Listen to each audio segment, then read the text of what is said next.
Hello, ladies and gentlemen. I am the Omni viewer, and I'm here to share my thoughts on the first issue of Starship Godzilla, the third entry in the Godzilla Kaisei era from IDW Comics, which is, in case you're just joining us, that's the universe IDW is doing where it's a Godzilla universe, so there are going to be familiar Godzilla things in there, but some things will be reinterpreted. There are going to be a bunch of new elements, and so far, there are three titles. This is the third one.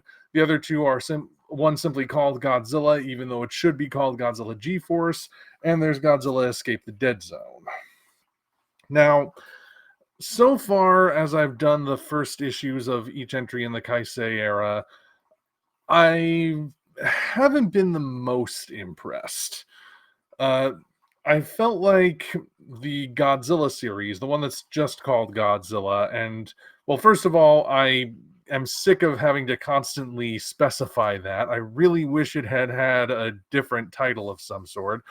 But even moving beyond that, which is just more of a personal grievance than an actual critique, I would say that I wasn't impressed with it because I thought the art was very ugly. The heroes left this impression that they all somehow have chips on their shoulders, and certain elements of the world building were kind of nonsensical. It wasn't my favorite beginning.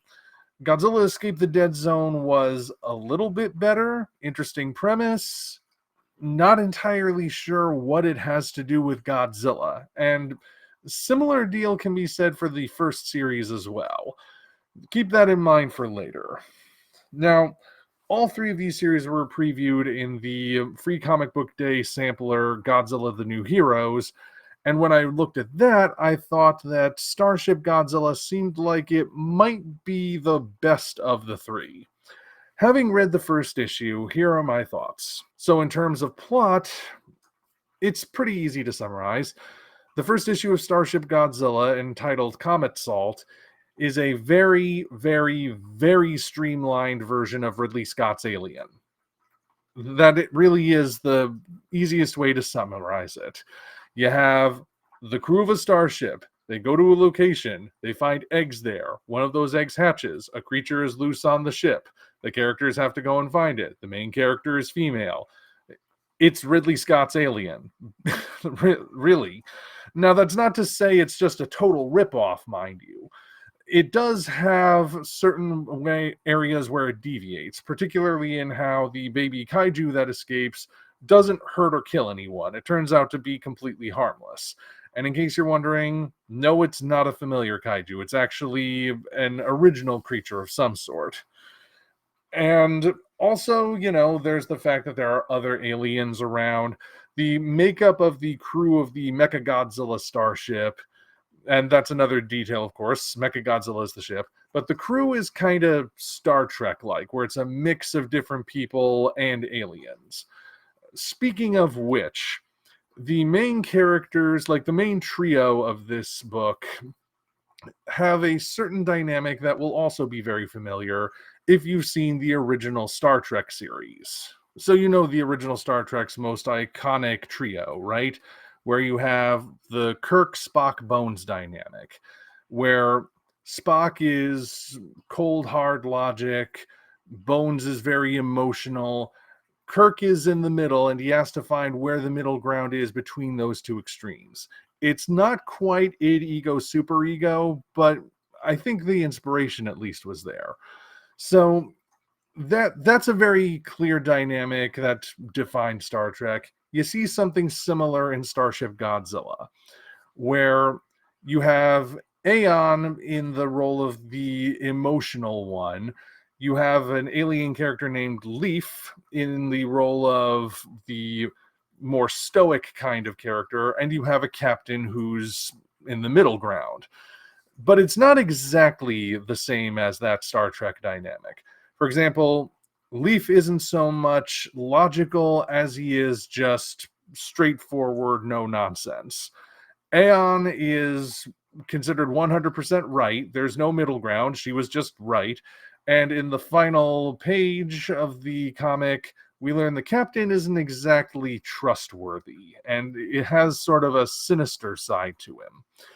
So it's not exactly Star Trek. I don't think it was necessarily trying to be, even though there is that inspiration there. So I guess all of that is to say, Starship Godzilla is a very familiar book. Again, mostly taking a page from Alien. It even has a cat, for heaven's sake, in it. But does that mean it's badly done? Well, I will say that I like the art the most in this book. It's not ugly to look at. The costumes make sense. Like, it's not like they have the ridiculous, impractical looking armor, or like it's an intentionally ugly wasteland like in the other two books. Here, it's a bit more manga-esque, I guess you could say. It doesn't look exactly like a manga. No one's going to be mistaking it as such, but you can see an influence there. I would even say that Aeon, our main character, and I'm saying her name is Aeon, it might be pronounced Ion, but I think Aeon sounds a little bit better. So that's what I'll be calling her until I'm told different by official sources. But anyway, Aeon in particular looks kind of like she's a mix of Radical Edward from Cowboy Bebop and Gene Starwind from Outlaw Star.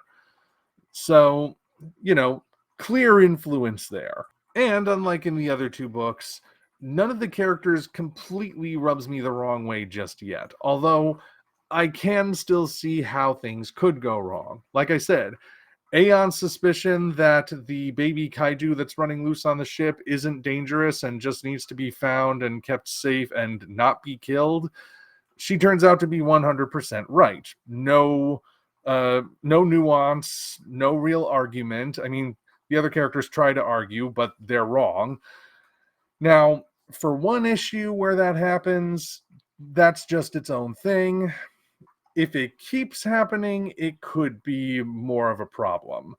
Because, a character who's just 100% right all the time, I mean, even Sherlock Holmes has to gather the clues before he actually puts the case together and figures out who it is.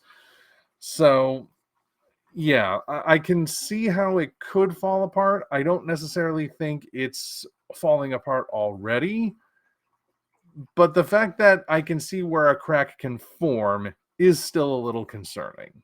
And yet, I find myself having read this issue and asking the same question that I asked when I finished the other first issues in the Kaisei era. And that question is, why is this a Godzilla book?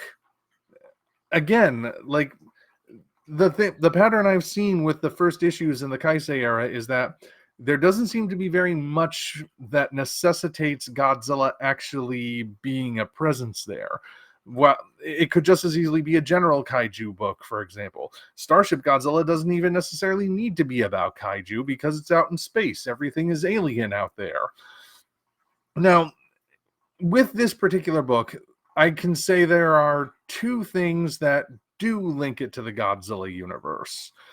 The first is the most obvious thing. It's right there in the title. Mechagodzilla is the ship.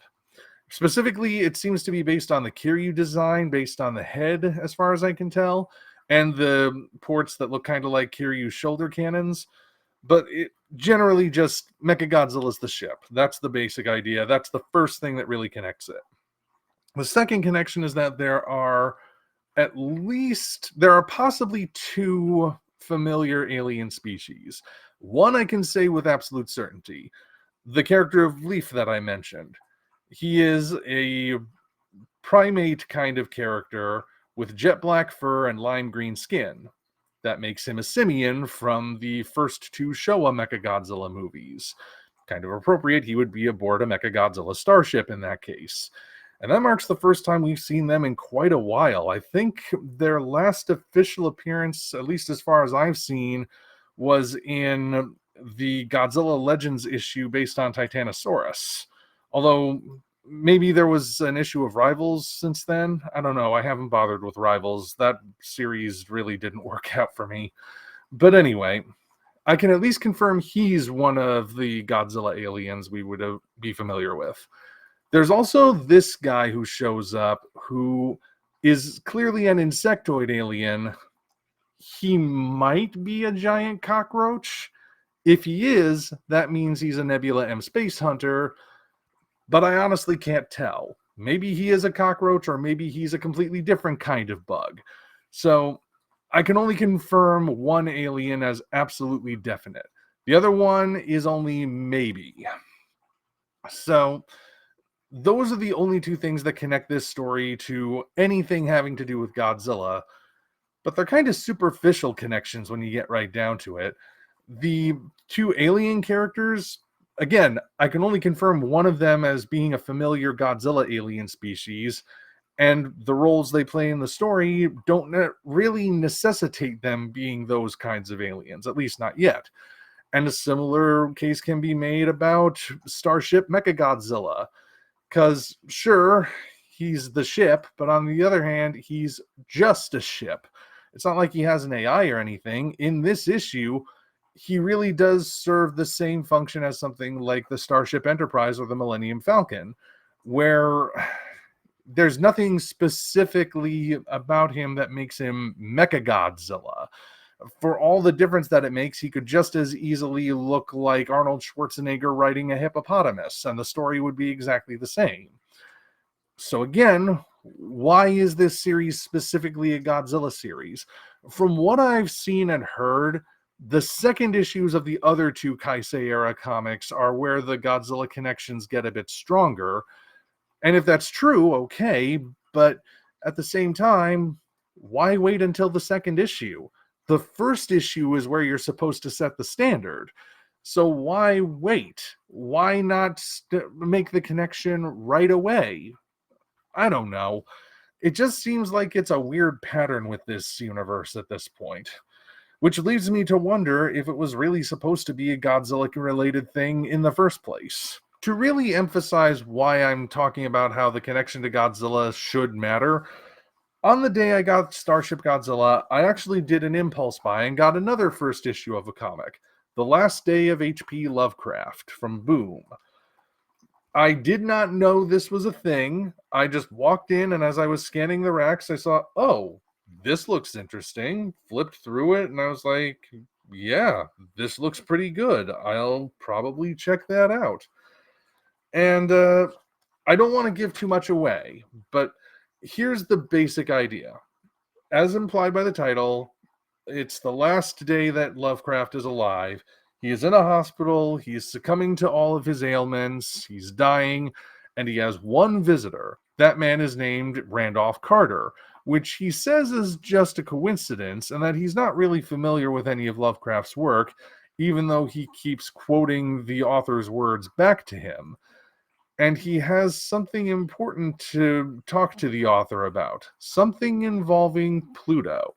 That's where I'm going to leave it.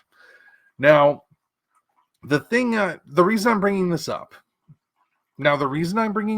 is because this first issue establishes very clearly why the story has to be about H.P. Lovecraft specifically.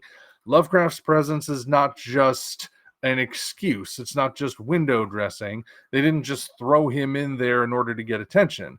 This is a story that specifically requires H.P. Lovecraft's presence. If it were anybody else, it would not be the same.